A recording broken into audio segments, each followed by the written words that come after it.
raison d'une obligation de sorte d'attestation de domicile, et obligation de domiciliation de 3 ans dans le même canton.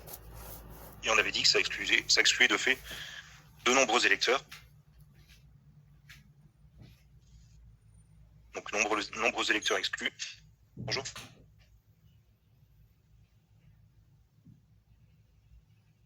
Je vous laisse vous installer. Vous avez un cours avant, non? D'accord.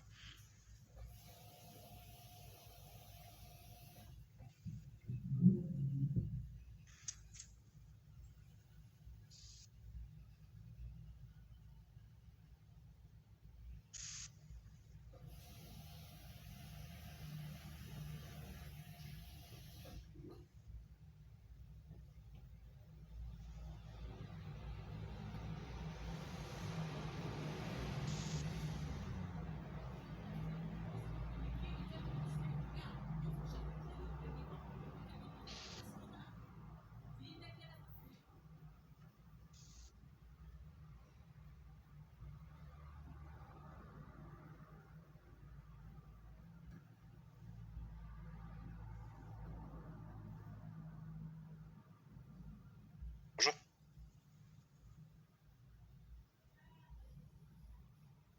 Bonjour.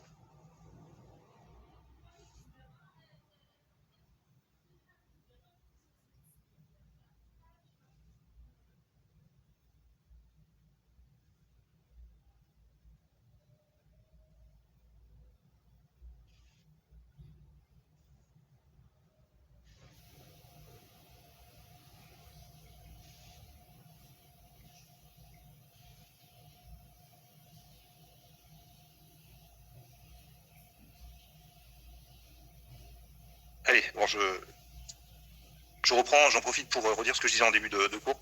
Je sais pas où vous en êtes dans vos révisions. Je vous conseille de commencer à réviser pour le QCM. Alors je sais que vous avez plein de choses à réviser. Le contrôle continu en plus rend les choses encore un peu plus compliquées, mais j'avais donné une sorte de technique. Alors après chacun a la sienne.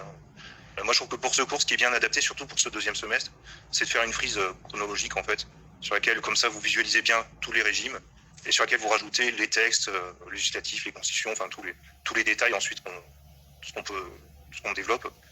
Je trouve que c'est une bonne méthode. Et je disais aussi, j'ai pas proposé de frise. On aurait pu en faire une et la mettre dans les documents. Mais je trouve que justement, le mieux, c'est que vous vous appropriez vraiment en la faisant, vous l'apprenez en fait. C'est la meilleure méthode, je trouve. Donc voilà, c'est une méthode, c'est pas la seule. Hein. Mais ça peut vous aider à mieux vous y retrouver dans le cours. Sachant que le QCM, ça sera un peu plus, mais non, des questions vraiment c'est des questions de cours en fait. Donc là, ça demande de bien connaître le cours. Des questions de réflexion, vous pouvez développer, il faut connaître le cours évidemment, mais ensuite vous pouvez développer une idée. Là, c'est vraiment, c'est bête et méchant, quoi. Alors, donc la loi électorale de 1850, qui crée beaucoup de mécontents, qui exclut environ 3 millions d'électeurs du suffrage universel. Et le coup d'État donc du 2 décembre 1851, donc le président de la République, Louis-Napoléon Bonaparte, fait un coup d'État.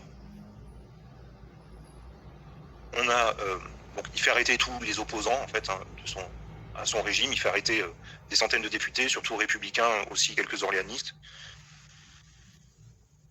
Et on avait dit à Paris, certains députés vont tenter d'instaurer de mettre des barricades, résister au coup d'État, mais il n'y a pas de soutien populaire, enfin très peu.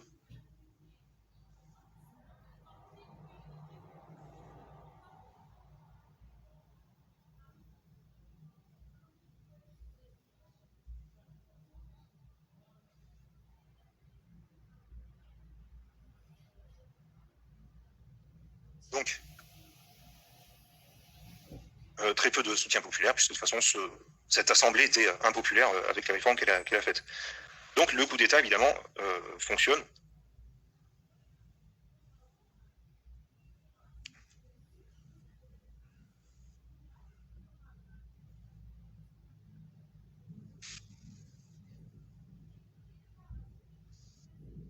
Et le 4 décembre, 2 jours après,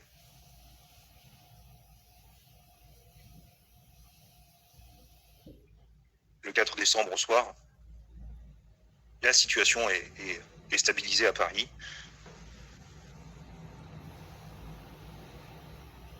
faut dire que tous les insurgés avaient été soit exécutés sommairement, soit immédiatement arrêtés. Et Louis-Napoléon Bonaparte promet au peuple, donc, on va l'appeler LNB, Louis-Napoléon Bonaparte, promet au peuple de lui soumettre une nouvelle constitution.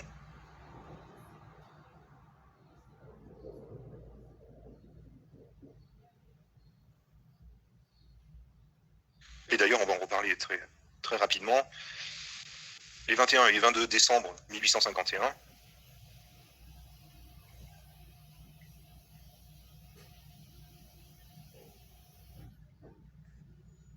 il fait valider son coup d'État par le peuple, par plébiscite.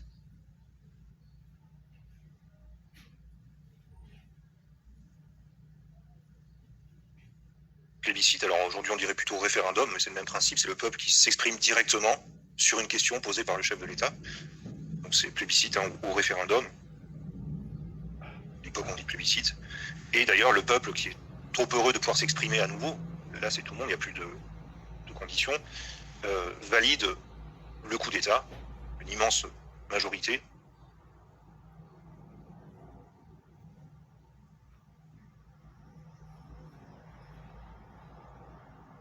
Et donc évidemment on passe sous un autre régime, c'est officiellement la fin de la Deuxième République.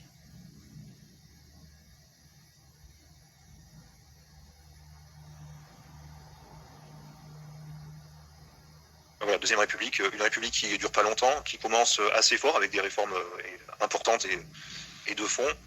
J'ai pas parlé de tout, bien sûr, ne notez pas, j'ai pas parlé de tout. Il y a beaucoup de réformes vraiment originales. Création du tribunal des conflits, par exemple. Il y a une tentative de création de ce qui est l'ancêtre de l'ENA pour ouvrir davantage la haute fonction publique au peuple et à des profils plus diversifiés. Enfin, il y a tout un tas de réformes intéressantes, mais pour la plupart avortées ou qui n'ont pas duré longtemps. Et c'est surtout une république qui se termine assez mal, enfin, non, avec un coup d'État, mais aussi qui, dont les députés ont su très vite se faire détester du peuple. Donc on arrive, chapitre 4, au Second Empire, qu'on devrait presque terminer aujourd'hui, on va aller assez vite. Chapitre 4, le Second Empire, 1852-1870.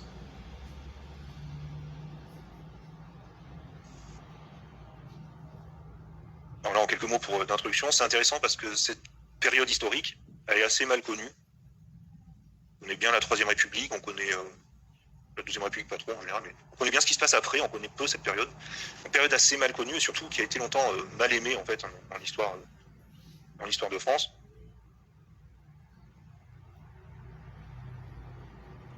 Mal aimée pourquoi? Parce que on retient Napoléon Ier, dont on a fait pour tout un tas de raisons une icône, et Napoléon III, donc Louis-Napoléon Bonaparte, qui deviendra Napoléon III, on expliquera pourquoi. Napoléon III, lui, il a longtemps été décrié, notamment par Victor Hugo, qui a, dans l'imaginaire collectif, transmis l'image d'un très mauvais chef d'État. Il adulait Napoléon Ier, il détestait Napoléon III. En fait, cette période, c'est une période beaucoup plus intéressante et beaucoup plus riche qu'on l'imagine, le Second Empire.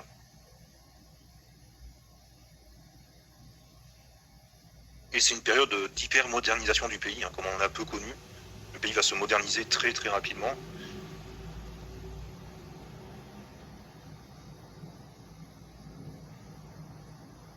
Donc c'est à cette époque que la France devient une puissance industrielle à l'échelle mondiale. Elle était à la traîne auparavant, donc la France devient une puissance industrielle. Et cette modernisation lui permet même, à la fin de l'Empire, de commencer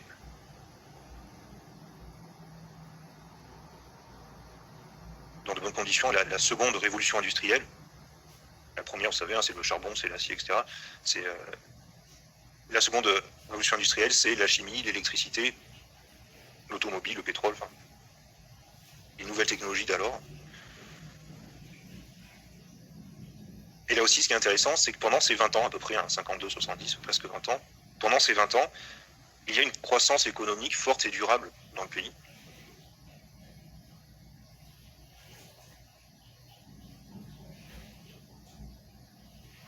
sans véritable crise économique comme dans tous les régimes précédents. On a vu, ça se finit toujours par une crise. Là, ça se passe bien, il y a une forte croissance.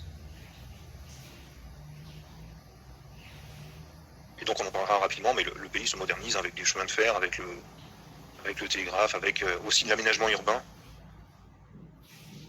Le Paris Haussmann, c'est cette période en fait, où on transforme les rues et la ville, où on assainit les grandes villes. Et ce qu'il faut retenir, c'est qu'en fait, on va voir ce second empire, il est composé de deux périodes. Une période que les historiens ont appelée l'empire autoritaire.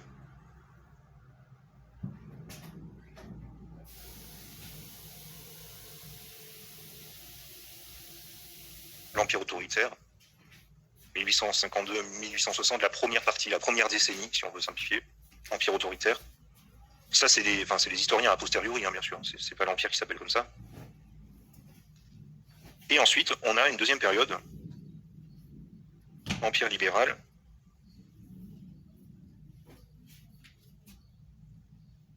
où on commence à avoir un assouplissement déjà de l'autoritarisme de Napoléon III, et surtout tout un tas de réformes de fond, sociales, économiques, en droit des affaires, enfin des réformes qui vont vraiment là aussi moderniser le pays.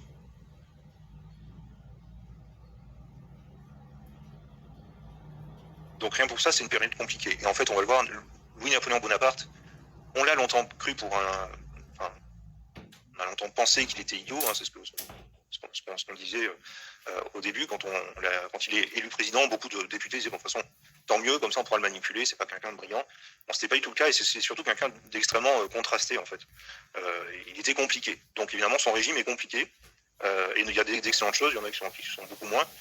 C'est pour ça que c'est un régime intéressant à étudier, et pour moi, il représente bien, en fait, l'histoire. À chaque fois qu'on se penche un peu sérieusement sur une problématique historique, on se rend compte que en fait, c'est compliqué.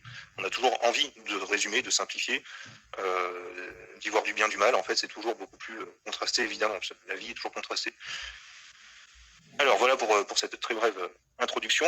Sauf que l'Empire, on a vu, ne démarre qu'en 1852, même à la fin de l'année 1852. Il y a une petite partie transitoire. Section 1. La marche vers l'Empire. La Constitution du 14 janvier 1852.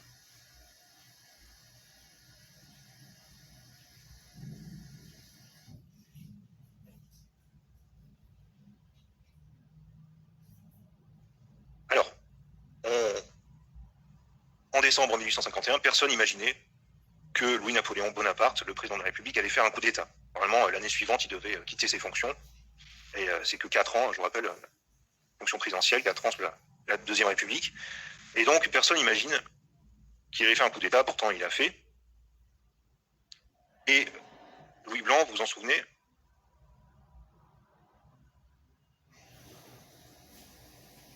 qui était ministre sous le gouvernement provisoire, avait pu dire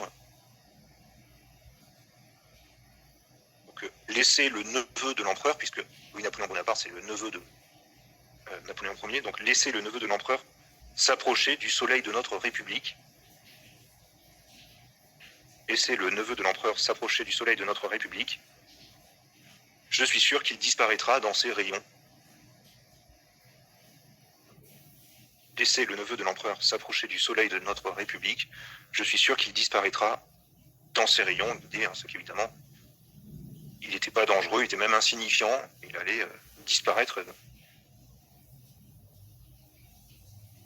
dans la puissance de la République. Alors personne ne le prend au sérieux, je vous dis, là ne notez pas, un autre extrait qui est très bien écrit mais très méchant, du National, donc qui était un journal libéral. Donc le National, en octobre 1848, écrit à propos de Louis-Napoléon Bonaparte: la tribune est fatale aux médiocrités et aux impuissants. Nous ne voulons pas être trop cruels envers un homme condamné par cet accablant contraste en sa propre personne, d'une telle insuffisance et d'un tel nom. Donc l'idée, c'est voilà, il a le nom hyper prestigieux de Bonaparte.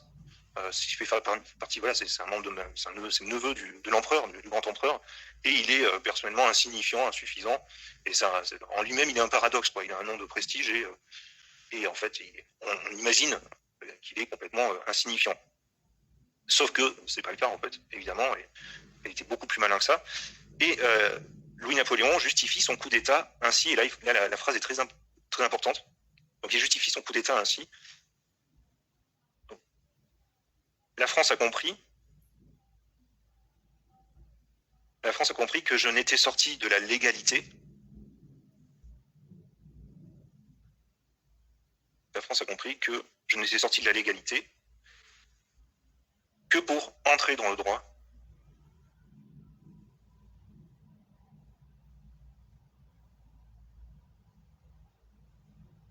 Et il précise, plus de 7 millions de suffrages viennent de m'absoudre. C'est la validation de son coup d'État par le plébiscite. 7 millions de suffrages viennent de m'absoudre, de me dire, de pardonner d'avoir fait un coup d'État. Et sa phrase est extrêmement intelligente, puisque il nous dit, voilà, je suis effectivement sorti de la légalité, on n'a pas le droit de faire un coup d'État, ça paraît être une évidence, mais je l'ai fait pour revenir dans le droit. Parce que la République s'était perdue avec cette loi électorale qui privait les électeurs, enfin 3 millions d'électeurs de leur droit de vote. La République ne respectait plus le droit, moi je reviens pour faire respecter le droit. Donc il le justifie de façon très, très intelligente. Et effectivement, c'est une des grandes questions du droit. Est-ce que il faut parfois sortir de la légalité pour revenir dans le droit? C'est une question à laquelle il n'y a pas de réponse simple, évidemment, mais est-ce que quand on sort de la légalité pour ramener le droit, est-ce qu'on n'est pas justement dans le droit? Est-ce que obéir, autrement dit, obéir à des lois qui seraient totalement injustes, injustifiées, etc. Est-ce que c'est une bonne chose, en fait, d'être légaliste? C'est l'éternel problème du droit et qu'on a de plus en plus de mal à apprécier, puisqu'aujourd'hui, vous savez, on a quand même une conception très positive, positiviste du droit, c'est ça. Et on réfléchit peut-être moins sur ce que devrait être le droit. On travaille beaucoup sur ce qu'est le droit positif, et c'est important, il faut le faire, mais on travaille beaucoup moins, la doctrine travaille beaucoup moins comme elle le faisait il y a des siècles sur ce que devrait en fait, être le droit. Peu importe. En tout cas, il utilise ce moyen pour justifier son coup d'État. Et effectivement, il a le soutien populaire. Néanmoins, l'Empire, à proprement parler, ne sera rétabli que le 2 décembre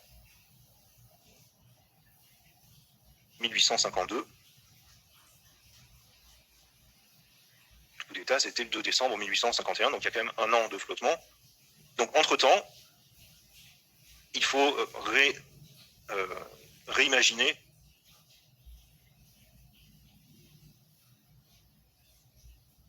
l'organisation du pouvoir. Et c'est pourquoi, très rapidement, est mise en place une nouvelle constitution. Elle est adoptée le 14 janvier 1852.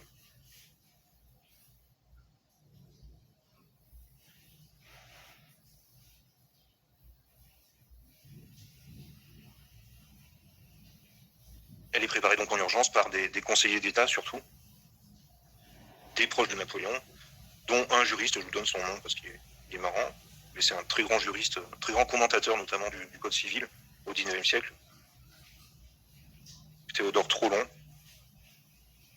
Effectivement, c'était le jeu de mots à l'époque, on disait qu'il était trop long parce que c'est son nom de famille déjà, mais surtout son commentaire du Code civil, il dépasse les 50 ou 60 livres, enfin il écrivait vraiment,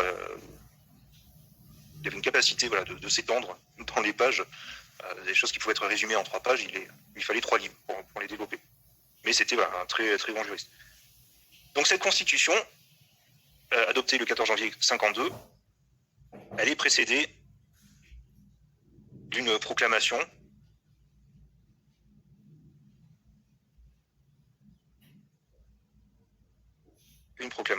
dans laquelle le président Bonaparte, et encore président, explique son projet aux Français.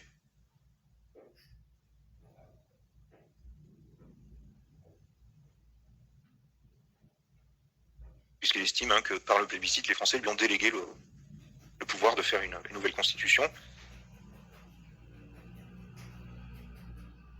Et dès son article 1er, la Constitution reconnaît, confirme et garantit les grands principes proclamés en 1789. Reconnaît, confirme, garantit les grands principes proclamés en 1789, les grands principes révolutionnaires, sont entendus la Déclaration des droits de l'homme et du citoyen, 89, qui sont la base du droit public des Français. Ces grands principes qui sont la base du droit public des Français. Et officiellement, dans la Constitution, on est toujours en république. C'est une république de façade. Hein. On est toujours dans une république.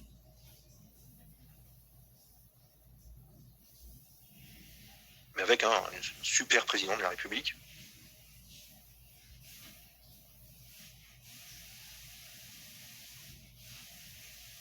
Et on va parler, en fait, qualifier ce type de régime. On parle de césarisme démocratique. Césarisme démocratique.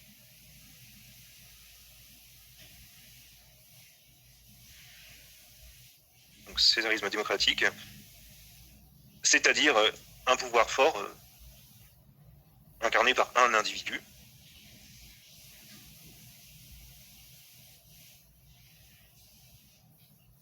Dans un régime aux apparences démocratiques, on va voir, on conserve la façade.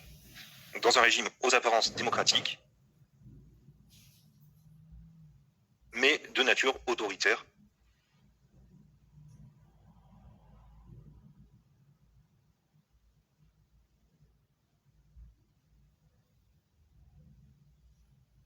Alors non, c'est bien le 14 janvier 1852, puisque en attendant le rétablissement de l'Empire, en fait. C'est une sorte de régime transitoire, mais qui a plus grand-chose de républicain, à part les apparences.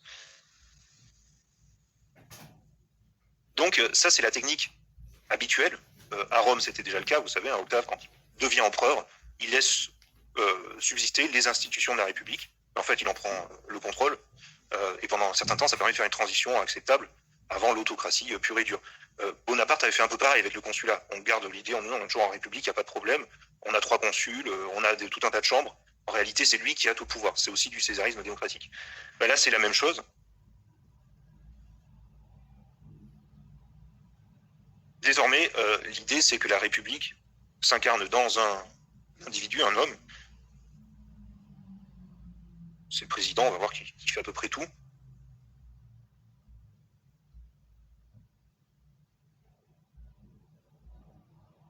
Mais en même temps, on rétablit le suffrage universel, à travers les plébiscites, notamment. Et Louis-Napoléon va beaucoup utiliser les plébiscites. Il s'adresse très souvent directement au peuple, comme ça. Donc, suffrage universel rétabli, surtout à travers les plébiscites. Et en ça, il s'éloigne vraiment des monarchies constitutionnelles, où le droit de vote est très, très restreint, hein, suffrage censitaire, très élitiste.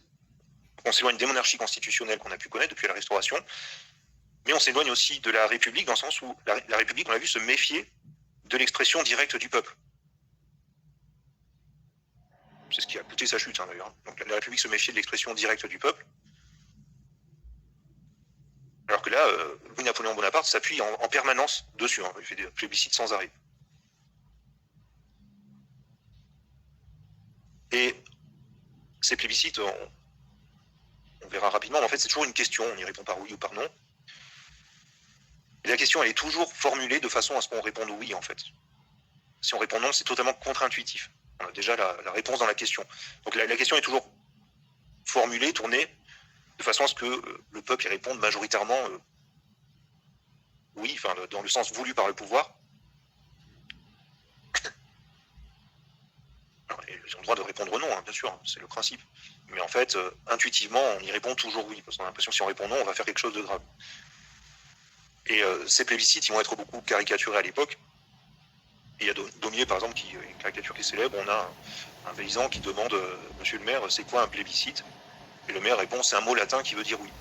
Bon, voilà, plébiscite, vous répondez oui. Et puis, Daumier, encore une fois, hein, moi, comme beaucoup de républicains, en fait, aussi, ils avaient un peu tendance à considérer que le peuple était un peu abruti et qu'il ne comprenait pas ce qu'il faisait. C'était pas le cas, hein, sans doute. Évidemment, il y a de tout, donc il y a forcément des gens qui ne comprenaient pas trop ce qui se faisait, mais aussi, il a eu un véritable soutien populaire. Napoléon Bonaparte, il ne faut pas l'oublier, au départ en tout cas.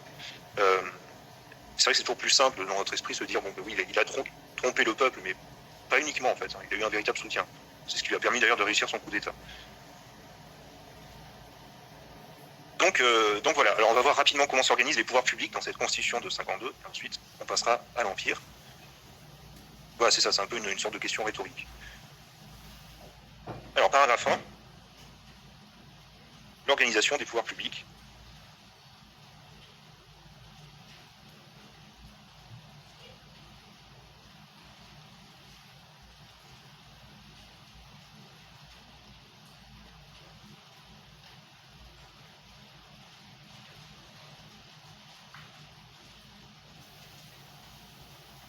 Donc, paragraphe 1, l'organisation des pouvoirs publics avec, en grand 1, le président de la République, clé de voûte du régime.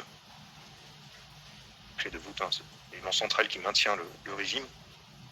Je vous rassure, je vais passer vite sur cette constitution puisqu'elle dure qu'un an, mais il faut quand même la présenter. Donc, il est prévu déjà que le gouvernement de la République, je sais pas, toujours en République, le gouvernement de la République française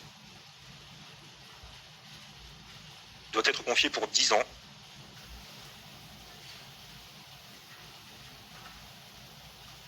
au prince Louis-Napoléon Bonaparte.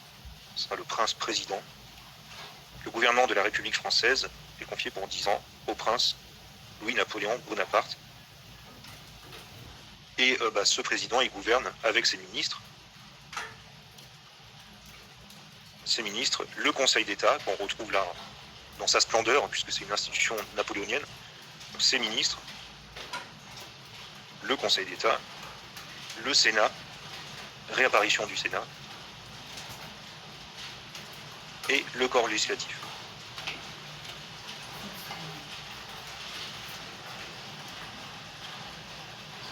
N'oubliez pas, vous vous souvenez, sous la Deuxième République,